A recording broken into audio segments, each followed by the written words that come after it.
यो भिडियो चाहिँ विशेष गरी हामी जस्तो केटा मान्छेहरूको लागि हो। अब केटा मान्छेहरूको लाइफमा एउटा बिग इस्यु के भइरहेको हुन्छ भने म चाहिँ यस्तो म्याच्योर्ड भइसकेँ र पनि मलाई मेरो बुवाले किन ट्रस्ट गरिरहेको छैन भन्ने चाहिँ डाउट घुमिरहेको छ क्या। त्यो डाउट आज म क्लियरिफाई गरिदिन्छु तपाईँहरूलाई।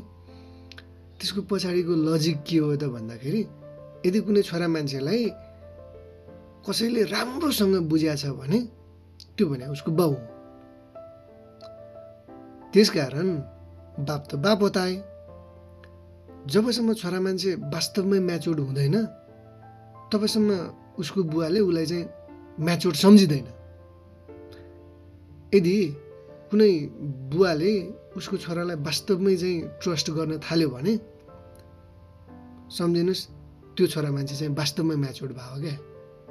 त्यसैले यो भिडियो म चाहिँ खत्रै काम गरिसकेँ, मलाई चाहिँ अझै पनि विश्वास गर्दैनन् भन्ने एभ्री केटा मान्छेहरूलाई सेयर गर्नुहोस् पहिलो कुरा।